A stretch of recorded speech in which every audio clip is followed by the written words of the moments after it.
Welcome to the Growth Gurus, diving into the answers to authenticity and purpose to find the best version of ourselves in this new generation. Hi, I'm Yark. I'm Harry. I'm Ash. Growth Gurus was built to empower you with the knowledge to construct your ideal life. We foster a sense of play, curiosity, authenticity, and integrity, and actively contribute to society through the sharing of our own journey and others, and continuous efforts to support and champion you. Hi, welcome to Growth Gurus, diving into the answers to authenticity and the purpose to find the best versions of ourselves in this new generation. I'm York. I'm Harry. And I'm Ash. Today, we're going to explore values, purpose, and what that even means. So guys, what do you guys think values mean here? Harry, start us off, brother. So when I think of values, I immediately go to like the long-term effects of my life. So probably for most of my life, my main values have been love. Love has been predominantly part of my values, like being very connected with my mum as a kid. I loved being around my mum. I love being connected with my mum. So love. It's tattooed on my arm. Not that represents it in a giant way, but it certainly does. And then courage as well. Courage has been a massive value of mine. Like as kids, like it's a huge thing to take courage to do anything, even like going to kindergarten. It's courageous to go outside the house for the first time, be away from our families. It's courageous when we're at kindergarten or early learning groups and we're like, hey, I see that kid over there, never made a friend before, but I'll take the courageous step and go make that friend. Courage is represented through all of our life, even in that first moment when we're coming out of our mums. Like that's a courageous thing to go through that. That's why we're screaming our ass off when we come out, because it's such a huge thing. So courage and love, I would say predominantly through my life, those two values have pulled me a lot. That's where I sense to go first. What about you guys? I was going to ask Ash, so when it comes down to like your purpose, like, what does that mean to you? It's crazy, man. And I think Harry pointed out something so important, how he's looking at things from a long-term perspective. And I think a lot of people in our society, specifically in our age group, fail to have that long-term perspective of where they want to head in life. And I think because of that, that takes away their ability to kind of work towards something and give themselves direction. And I think that's what causes a lot of a lack of mental clarity and a lack of a purpose in their life, that guiding direction. But when we're just talking about like values and purpose in general, I think values are the guiding principles that I guess give us most fulfillment in our life. I feel, and I think, you know, you guys can both agree with this as well. Like everybody has a hierarchy of values from like what's most valuable, what's most important to least important. And if you discover what's most important in your life and you create goals around what's most important, I don't think you'll need to muster up any motivation in order to work towards that goal, because it's something that's so deep within you, right? So I think that stems into purpose, because when you're working towards your highest values, right, that's most fulfilling. That gives you purpose, and that gives you the power to create an empowered life, I suppose. It's so cool having like the symbiosis of values and purpose, because like there's so many stories of people out there where their purpose is burning them out, where what they're doing every day is burning them out. And I reckon that's indirectly an effect of not having that value aligned purpose. When we are showing up every day for what we love, but also mixing that, it's like a mission too. It's like, hey, I've got to get this done. This matters to me. I've got to fight for this. Like when we've got those connected together, we really can show up every day and fight, like do diligently and like swing our sword with like passion. But if we're going out to work every day, we're showing up to our passion or our purpose every day, and there's none of that heart-spaced energy, there's none of that value, like where it's going to be harder and harder to swing that sword or swing that axe to chop the wood day by day. Can I just add something to that as well, Harry, man? Because I think that was awesome. Like, and if we think just about people in general that are working jobs, right, that aren't in alignment with their values and their purpose, of course they're going to get burnt out, and they allow these circumstances to define who they are as a person, right? But it's like, no, you shouldn't allow that, because it's like that isn't your shit. Sorry to swear. Yeah. Is that all right?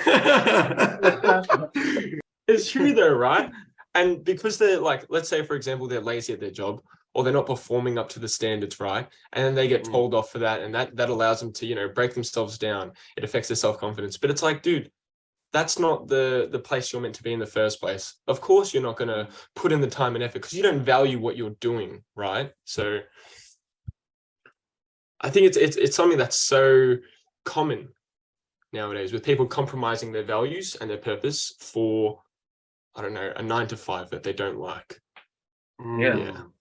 Why do we get into purposes where our values aren't there? I would love to explore that with you guys. I reckon that's a cool conversation. Why do we do things that we actually don't have heart for, or we don't care about it in a way that lights us up? Like, why? I want to ask you guys. Yeah. I want to hear what you guys to say. I do feel like the word "should do" comes into mind. Wow. Wow. Should do something, or I need to do something. When we limit ourselves to this belief, it creates our limitation. Then it becomes a situation where, you know, we feel like perhaps it's just our destiny to be doing such a thing. In reality, it's a matter of perception, questioning from a point of saying, I choose to do this. Yeah. It's unconscious action, isn't it? Yeah, well, it could be like that idea of like learned helplessness, where it's transferred between, like, you know, going through your family lineage of like, oh, my father did this and believed this way, well, my mom believed this way and believed this way. That's powerful stuff. And I think, I think that feeds into also like a lack of self-awareness, or like, say for example, right, when you are, I guess, going through these motions, right, if you don't have the self-awareness to ask yourself the hard questions, right, Harry, your motto, what can you say it for the audience? Which motto? Because I've got a lot. The one about I think it goes something along the lines of, the quality of your life is determined by the quality of the questions you ask. Yes, I follow that. Yeah. Oh, I love that quote. Yes, I love it. And I think not enough people take the time to sit down and ask themselves those hard-hitting questions. What do I want out of life? What makes me happy? What makes me unhappy? And what am I doing to, I guess, change the things that are making me unhappy and build up and stack up these things that are making me happy? Right? And it doesn't have to, I don't think it even has to be like that complicated. They can just ask themselves those things. But I think the second part of this is also like gaining the courage, as you're saying, gaining the courage to be able to, once they do understand what makes them happy, to go out and actually go outside of their comfort zone and make those changes, because it can be a confronting thing, right? I was going to say, and having said that confronting thing, I think that'll lead into this next question. Do you want to give it a... But first, a question. Have you ever found yourself feeling like you're just making it through the work days, hoping the days off will come around and you finally catch a break? And that during your break, you may sleep in late, maybe catch a party, or just scroll online, or even hit up games with some mates. And somehow, before you know it, you wake up again to day one of your workday and you repeat this process. How does that feel? What do you tell yourself? What does this mean for you? High quality question, you'd say that. How do you feel about that, Ash? If you were to say that you were going in and day out, without that semblance of like purpose or the idea of your values in mind, what do you eventually tell yourself? What do you start mean to you? Man, I think like right off the bat, whilst Harry was asking the question, I started getting a little bit emotional. And the reason is not because I've experienced this personally, but seeing my brother go through these experiences where you're stuck in this kind of this, I don't want to say like rat race. I want to call it, you're stuck in this negative cycle of trying to ask yourself and find out when your turn is to be happy, right? And like, this is something that's so, you know, dear to me, because like having an older brother that, you know, cycles through a series of jobs, comes home, and you can tell it's affecting his health and his energy. When you're coming home feeling drained and you kind of want to shut yourself off away from the world by playing games and disconnecting, and being the younger brother, and I can, you know, it stems into the different areas of his life. It was stemming into our relationship, his relationship with his family, with even just money, you know what I mean? And I guess. But I ask you a question about this, Ash. Yeah. I've got a question Yeah, I've got to ask.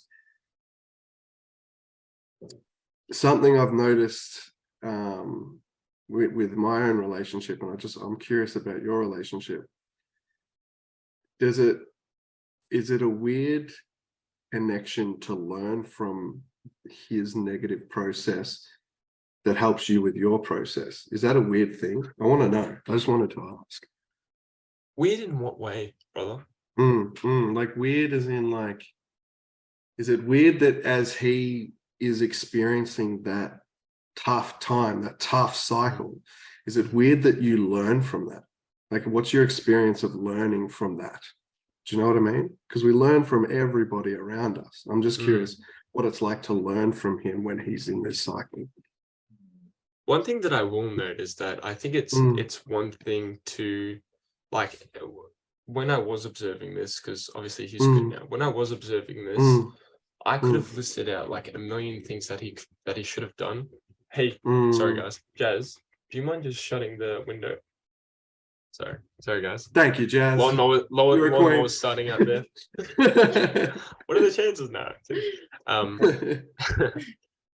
When he was going through this, like, I guess from our point of view, it's easy to just sit here and be like, this is what you should do, and this is what you should do, and you should be doing this. Why aren't you doing this? But when someone is in this, like, this such negative mind space, and they don't know how to navigate through it, and they're starting to accept their circumstances, and the emotions are involved with it, it made me feel powerless, brother. It made me feel powerless because.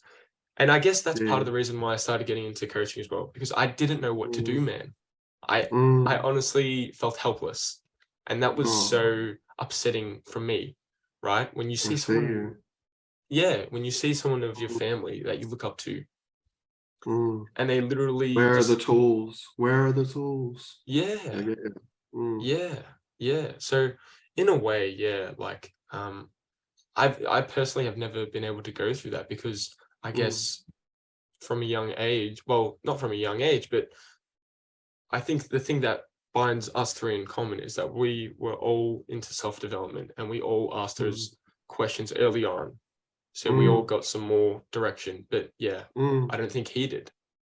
Yeah. So I see you, Ash. And I guess why I asked the question was because I so resonate with that experience. My brother did the same thing. He was going to be he wanted to be a professional snowboarder, then a professional floorballer, then he wanted to be a professional electrician, and then now he's doing computer science. And it was just seeing that constant spiral of, oh, I don't like this isn't how I like to live my life, this makes me unhappy. That constant spiral was just like, whoa. And I noticed that it added to my ability to commit to things, because I was like, okay, I don't want to be in that constant spiral of being committed to things I'm unhappy to. So I'm going to commit to things I'm happy to. It's an interesting experience. I just so see you, bro.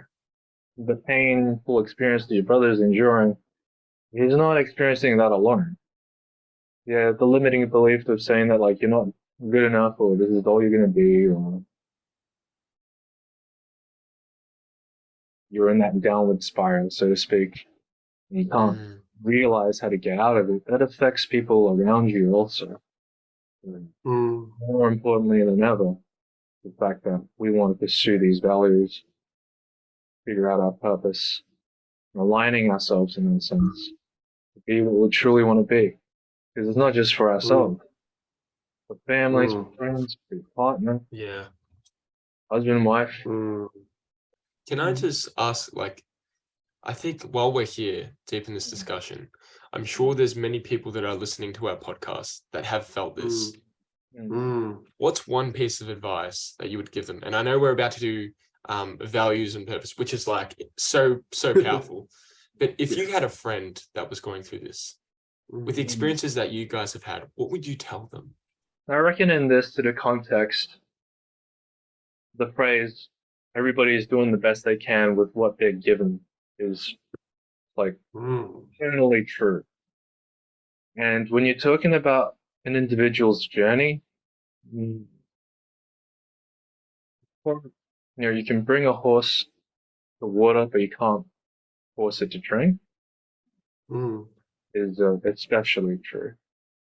If you were to, like, say, give the resources to that person, they're not ready to accept it or have the perception to even understand it. I think there was this quote by, I think from the Enchiridion. He says that he who agrees against his will is of the same opinion still. Whoa. Whoa. I can feel that enter my brain in a very special way. Whoa. He who agrees with his... Wait, say that again. Yeah, he who agrees against his will is of the same opinion still. Oh. Oh.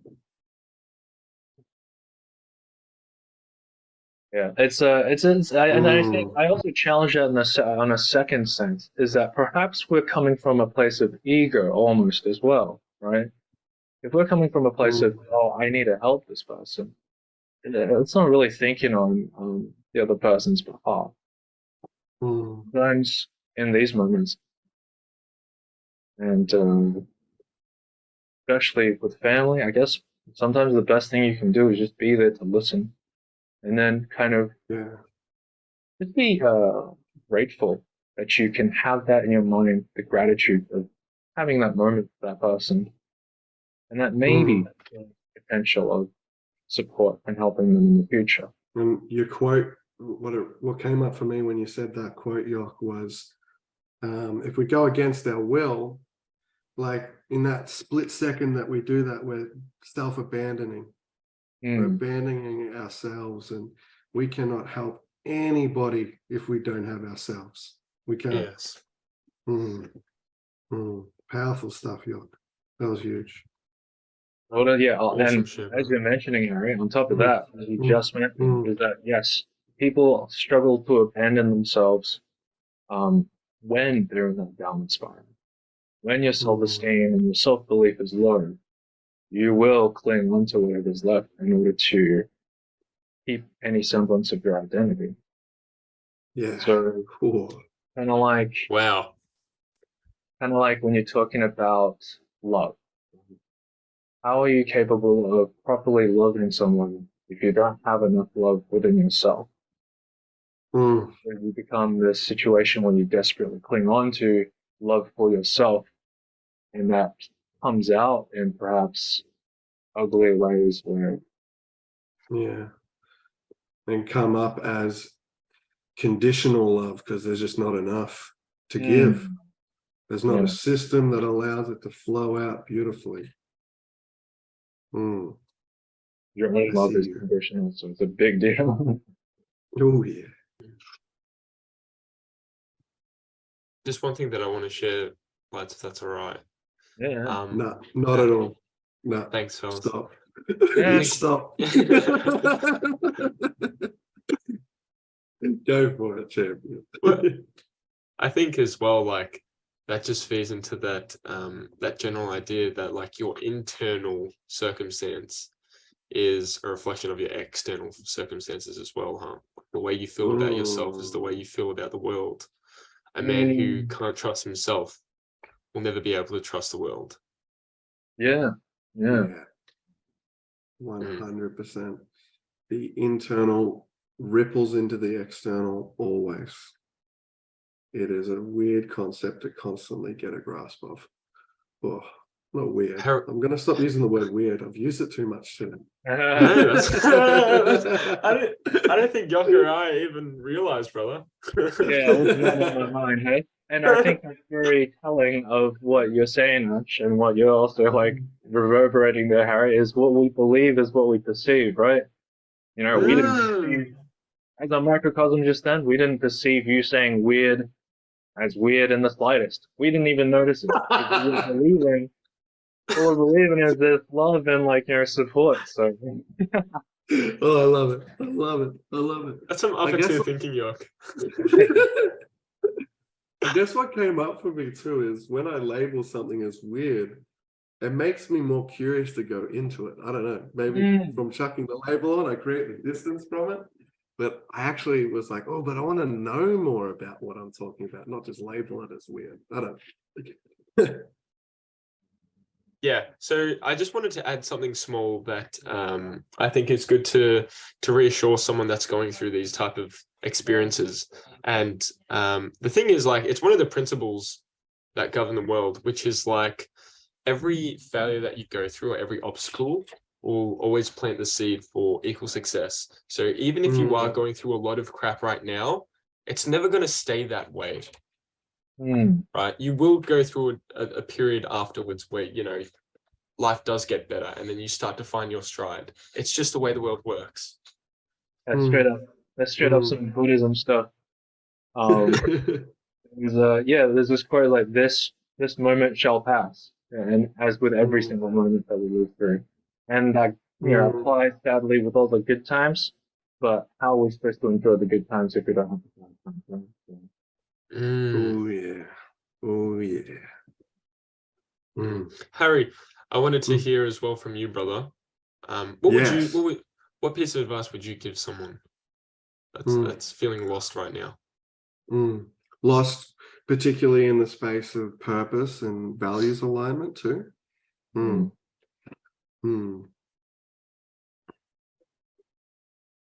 Well, I loved what Yok said about like we're doing the best that we can with what we're given. The way I was taught that quote was we're doing the best we can with the tools that we have.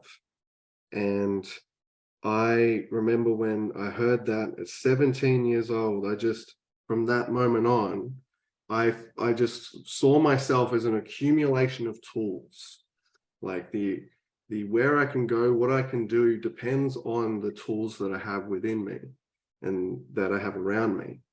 And since that moment, I have been dedicated to the idea of finding more tools and helping others find greater and greater tools too. So my advice to these beautiful people who are out there thinking, hey, I want to live a better life. I want to have more purpose in my life. I want to find what life I find fulfilling and live that life.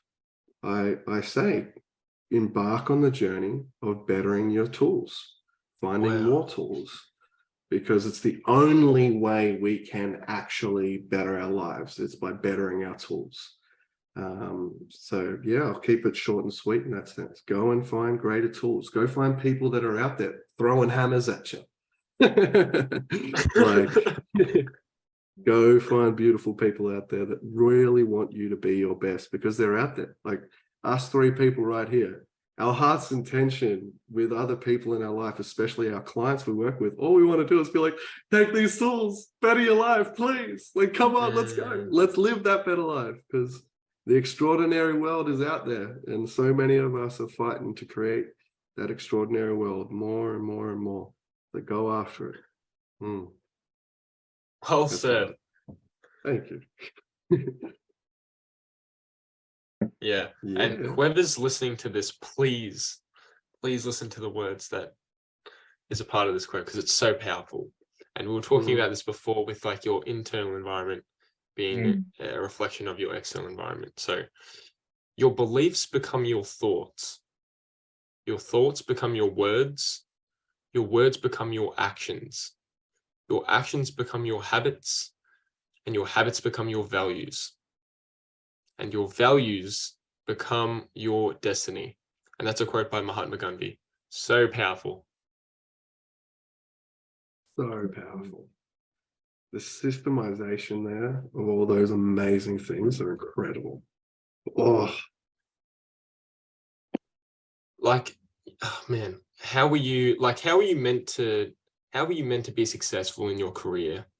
Or like, how are you meant to build a lot of wealth if you can't be the person to build that wealth? Like, anybody can be given the strategy to do it, but if you're not willing to have the qualities that are a part of that person that's able to do it, then it's never going to work out. You need the mindset of someone that's capable of doing that, right? Yeah, exactly. You need to be the destiny you're chasing, that you're going after.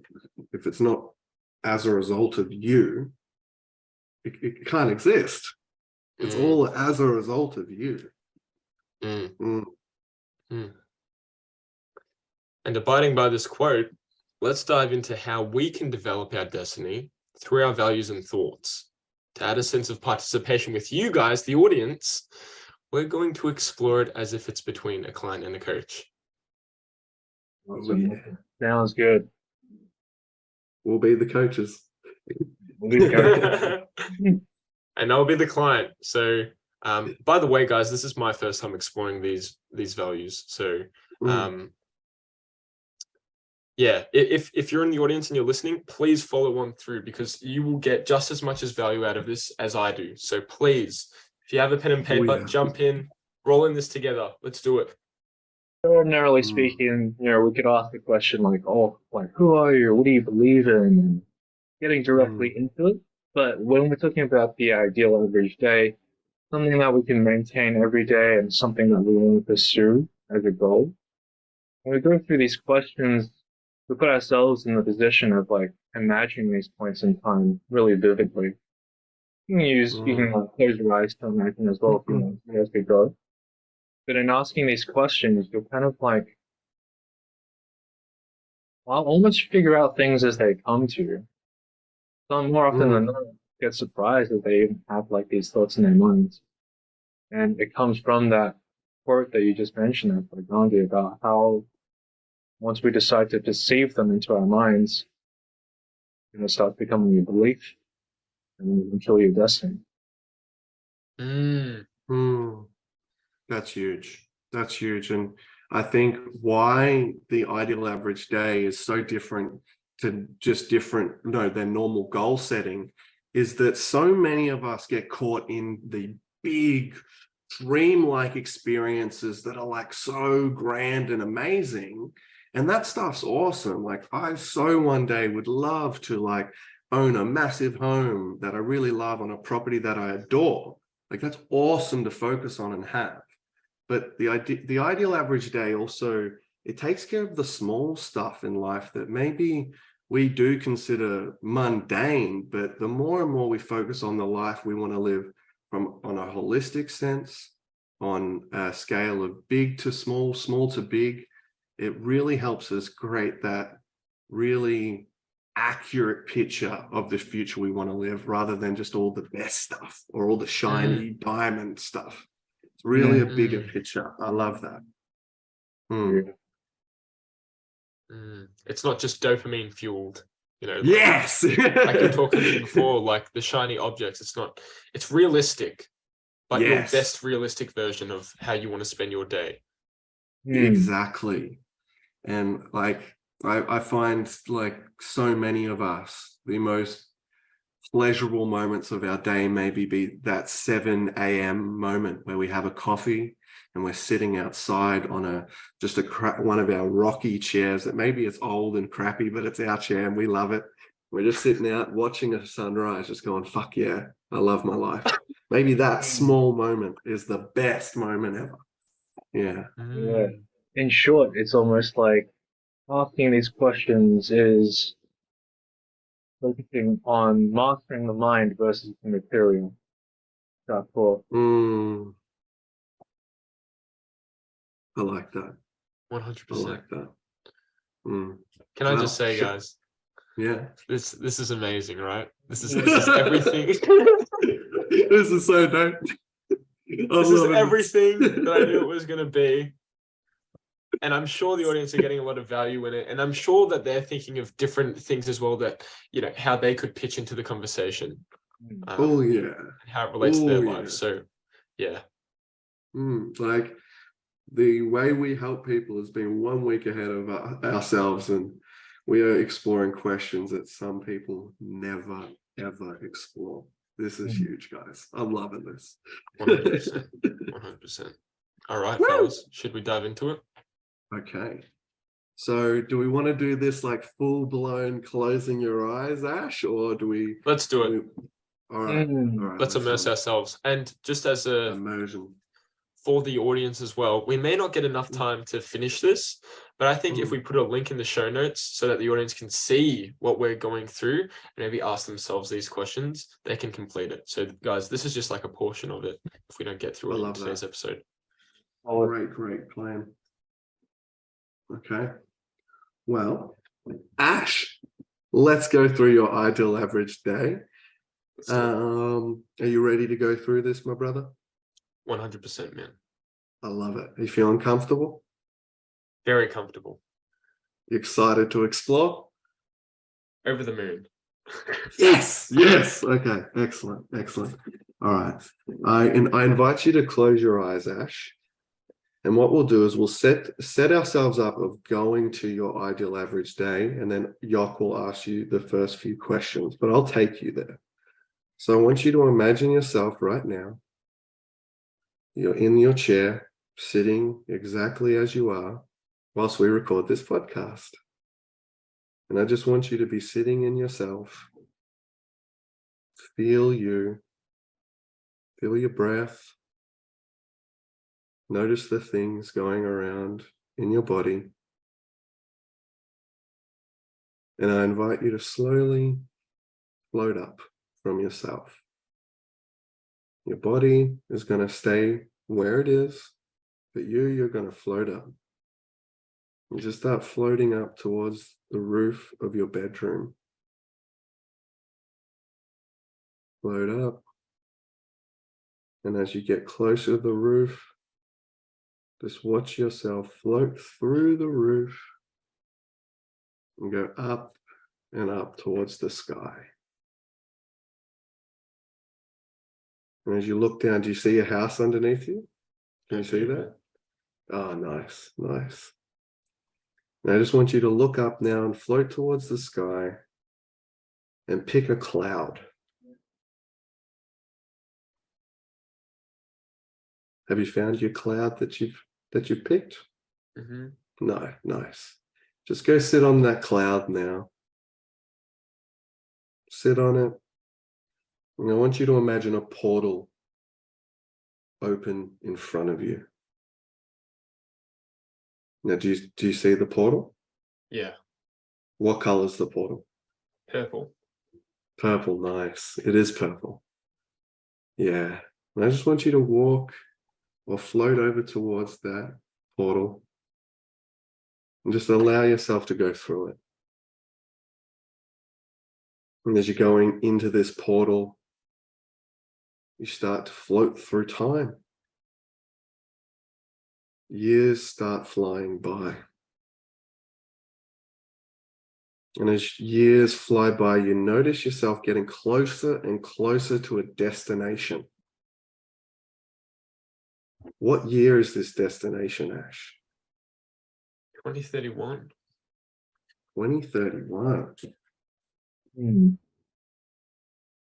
This is 8 years in the future, right? 8 years?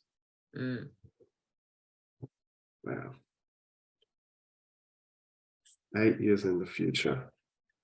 now that we've arrived in this destination, Yock, would you like to ask Ash some questions to figure out a deeper version of this year? What's happening? What's going on? Anyway, let's get into them. Just want you to take a look around the place that you're living in. What does it look like? What does it look like? Mm. It's a one-story house. It's actually in Berwick. And the house has a big gate up the front and a nice driveway. And it's got one of those like shutter gate thingies that when you drive up to it, you have to like, I don't know, click a button and it opens up for you. And the driveway comes around and it's like a semicircle type of driveway. Oh. And Alrighty, is it still in Melbourne? what was that, brother? Is it still where would you live? Is this still in Melbourne or? Yeah. Yeah, in Berwick. Yeah. Yeah, in Berwick. And so, Ash, are you outside of the house right now, or are you like waking up? I'm outside the house. Yeah. What color is the house? I gotta know. It's grayish. But there are highlights of different colors, like the roller door is kind of like a kind of almost a red orangey color. Red orangey highlights. Yeah, it is. And I'm just curious, like, what part of the day are you arriving to? It's in the morning. It's a It clear is sky. the morning. Yeah. Clear skies morning. And what part of your day are you in? Like, what are you doing? I must be just waking up. I must have just gone outside to stand in the sun. Enjoy this view of your gorgeous house. Yeah. Yeah.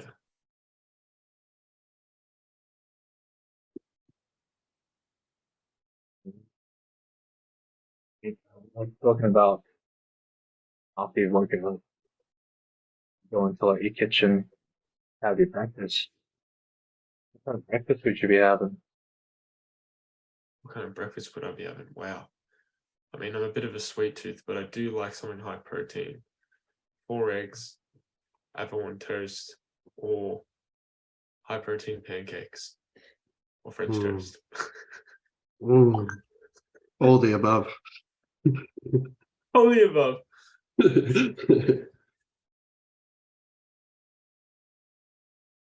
Beautiful. I want you to just imagine as you're finishing up on your breakfast, or maybe in the middle of it, just take a gander outside of like your house, what the view is like. It's at the top of the hill, man. Mm. I can see the rest of Berwick from the hill. And it looks marvelous. Yeah, marvelous. See the horizon in the distance. Nice. And as you're enjoying your view, you look to your left and you can see your day plan. What's the first part of your morning look like? What are you getting up to? The morning routine, boys. A cold plunge, meditation, probably some red light therapy.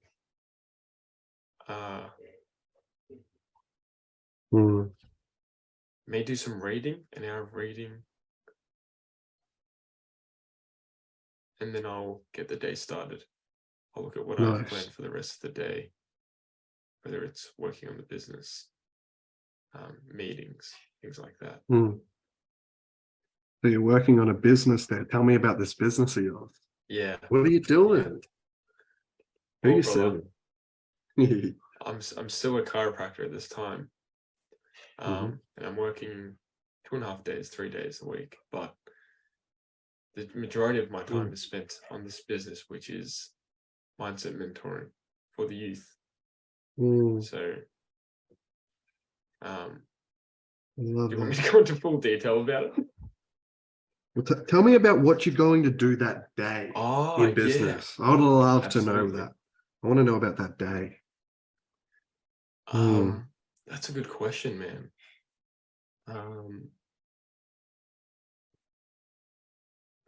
I think I might be having some meetings. Mm. Who are you seeing? There's What you doing? meetings with my team. I've got a Yep. marketing and advertising team. Nice. And I think we're planning on taking this global. We're planning on Yes. traveling around the world and delivering speeches, keynote speeches, platform speeches to other countries to start creating a worldwide impact. Yes.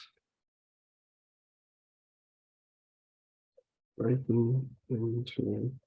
And how you talking about the clients that you're helping, the people around you, like your friends, what are they like? What do they value? My friends Yeah. or my team? Your team, your friends, ideally, you know, the kind of people you'd want to be around. Are you saying you guys, brother? I think, man, what do they value? They value the same things that I value. They may have their own, I guess, their own areas that make them significant, but definitely we're in the same ballpark. Love, compassion, service. Mm. I'm around people that are selfless. I'm around people that value my success just as much as their success, where there's no ego, no competition, just pure support and love. And that's the same with all of us. We all have this great vision of serving the world, of making it slightly better than we came in. And that's all we focus on. And that's what makes us fulfilled. A deep sense of fulfillment in giving to society. 100%. Make an impact. On the topic of the people around you, what about your partner? Jazz. Yeah. She's the exact same. I think I actually haven't spent much time thinking about this, but the person that she'll be in 8 years, I think, is someone that'll be so strong. Obviously, we'll have kids by then, so she'll be focusing on them. But she'll also have her own business ventures that she'll be focusing on because she's empowered and she's on the same level as me. Value, Love that. family, ambition. What do you guys get to do together? What are some exciting things you guys love? Yeah. You know, I think I picture my life in 8 years being at a point where I'm not so stressed out about my routine or like just being so busy all the time. But I think in this stage, even like when we do have kids, we'll have that time in the morning to be together to I don't know, play with the kids, or even in the afternoon. Work will always finish early, like 5, and we can just do whatever we'd like, whether it be go for a walk, go to the gym together, do a yoga session. Yeah, nice.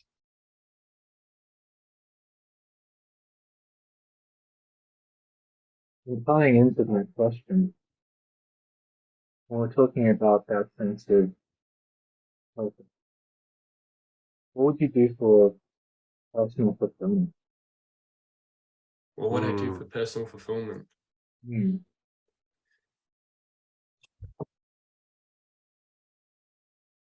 question. Personal fulfillment. I think I would still be learning. I think 100%. Personal fulfillment. I think the business itself is really fulfilling. I think I'd get more involved in charities. Nice. What's also would be fulfilling is to help out my friends wherever they need help in their businesses. I think seeing my friends and doing what I can to help them in their success would be fulfilling, and family as well. One of the biggest things that I want to do is be able to retire my parents early. That's fulfilling. Magnificent. And have you by this time, 8 years time? Yeah. Yes, Yeah. I have. You have.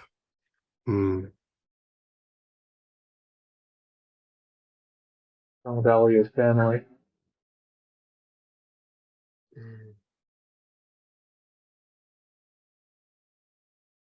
What was that, York?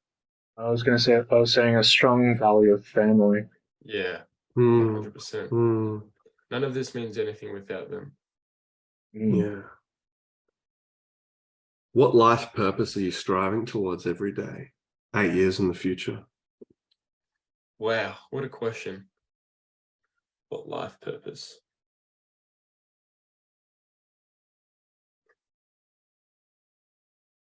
It may sound general, but I think it's always going to be service. Service with the intention of love and compassion. I love that. Yeah. Making a difference to the lives of others. And I think that'll keep me well busy for the next 50 years. Oh, yeah. Finally, I'm talking about the next 50 years or so. By the end of it, what legacy will you leave behind? Gosh. Oh, wow, I've never even thought that far ahead, man. Go there. Let's zoom. Jump back in the portal. 50 years. Man, my family will be, well, how old will I be? I'll be like 70 something. Wow. My family will be financially free. That's one thing that I know. My grandkids, I'm going to make sure that they have the best, and my kids as well. My kids will be grown up, but my grandkids, I'm going to make sure that they have the best upbringing, that I teach them the values that I got taught, that I teach them the meaning of love and compassion, and to raise them to be as confident and have the highest self-esteem as possible. Wow. What else is going to be happening in 50 years? Man, I don't think I'll retire. I think I'll keep working. Yeah, I don't think the work will ever be done. Sing out your song. Sorry? You'll sing out your song. Yeah, that's right.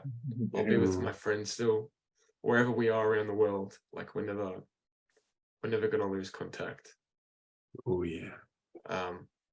Yeah. Wow. And what impact have you made to the world specifically as this amazing chiropractor and this incredible mindset mentor? What impact have you made in the world? Man. 1 million people. Well, mindsets shifted, stuff like that. Yeah. You know what? I definitely want 10 million. If we can 10 get million? to 10 million in 50 years, Yeah. I think that would be marvelous. Yeah. 10 million viewed YouTube video. So possible. So possible.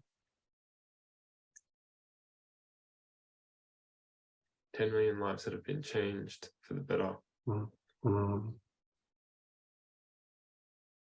love that. Anything else?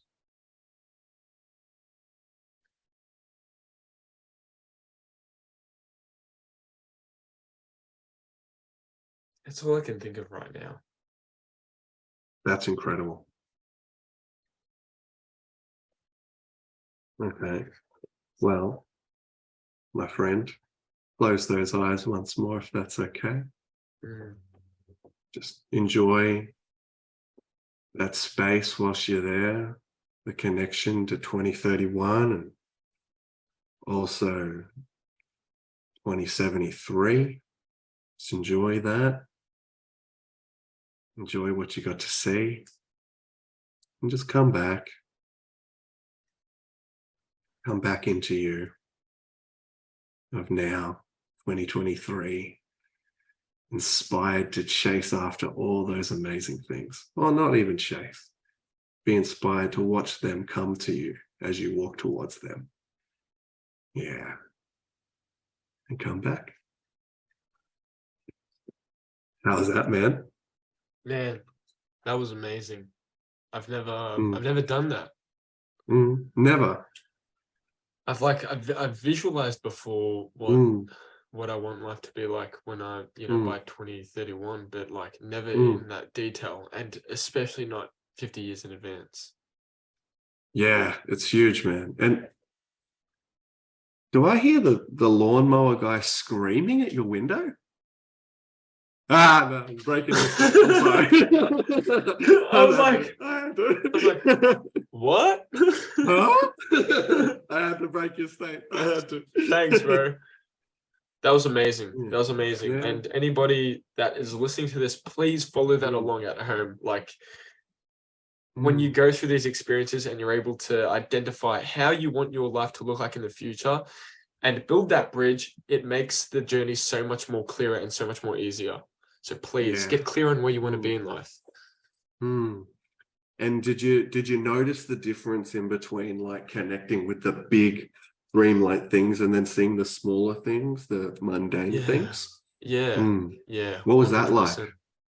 What was it like for you? It was very grounding, but it was also very comforting, because it's like it's more realistic in the sense that life isn't all about the big shiny things, and it's not all about the things that just